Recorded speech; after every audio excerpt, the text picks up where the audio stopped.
last 10 minutes of the session, we are going to invite our love Tati.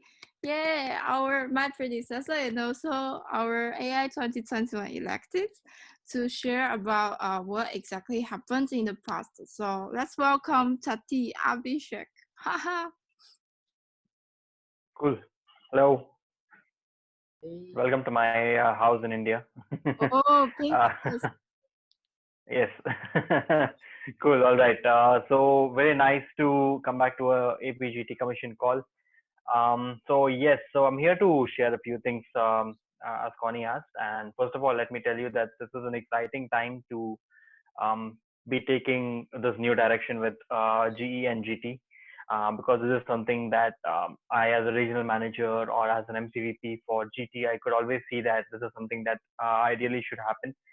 But it took so much time to actually happen. So I'm really glad that it is happening. So here are a few lessons that I wanted to talk to you about from when GE actually started. So GE was actually one of the innovation projects that the AI huge. That was because they quickly understood what the product could be shaped like, and they took advantage of it. And also here you have the same opportunity. Cool. You can go to the next slide, Connie. So one of the important things that I used to face as a challenge when I was a regional manager is that people used to want to do a new product just because it has a lot of possibilities. They want to jump into it immediately. But one of the things that you need to understand is that starting a product in a market is not as easy as it sounds. Right? It's a little tricky. Especially as MCVPs, you are the people who your LCVPs will be looking up to when you are trying to guide them as to how do you establish this product. So for me, it's always been clear. It always has to be two things which need to be aligned. The first one is, of course, as you can see, an external need. Like you cannot force a product onto a market which does not want that particular product, right? So it's always important to recognize the need of the market, which is basically the external need. It can be your corporate timeline, your university timeline. How feasible is your product financially? If you're able to run that, would it be profitable? And in the last case, does your market even require that in the first place? And more importantly, one more thing which should align is your internal offering, which is basically, again, your supply and demand. If I do run this product, will there be somebody who would be able to either provide me with a supply, or would there be somebody to take my supply, or whatever?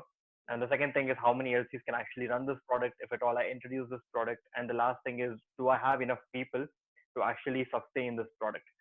Because one of the challenges I used to face as a regional manager for GT is that there would always be these complaints about we don't have enough number of people to run the product, or even if we have enough number of people, they don't have the necessary skills. One of the things that I used to look at is, especially for GT, you need somebody who's a little more mature, somebody who's been in the organization for a little longer, because the kind of stakeholders that they're dealing with are also going to be, let's say, a little bit more mature than your GV or GE stakeholders. So that's one of the things that you need to look at is how to align these two important things, your external need and your internal offering. The third one, Connie, next one. Great. And the last thing, the most important thing, which I've been like trying for years to get into the heads of MCPs, is the fact that a product value is not just defined only by the number of exchanges that it gives you. You also have things like how much brand value does that create for your entity, for the organization.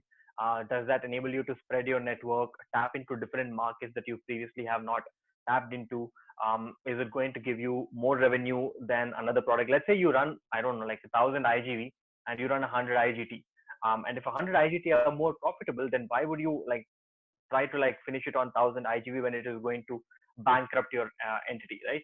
So that's something that I've been, trying to make sure that people understand.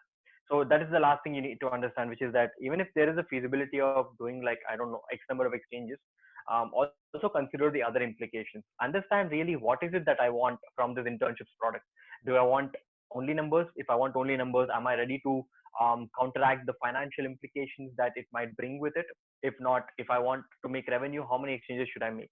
And finally, talent retention, right? Because if I am somebody who is looking for skills in AIESEC and I am sitting down with somebody from GT or GE, it's better, it's ideal that they might have skills which are far more compatible with the world once they leave AIESEC.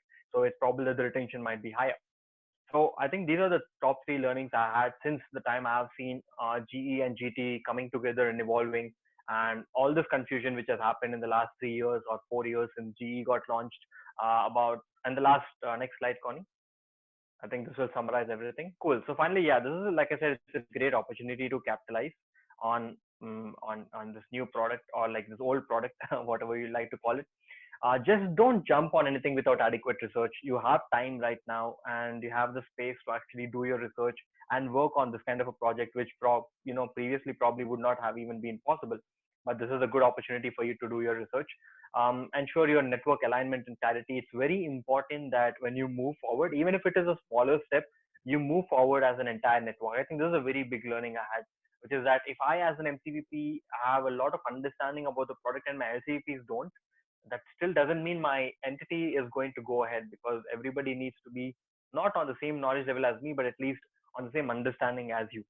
And finally, yeah, optimize your resources. Don't be greedy. Don't try to do all the products at the same time.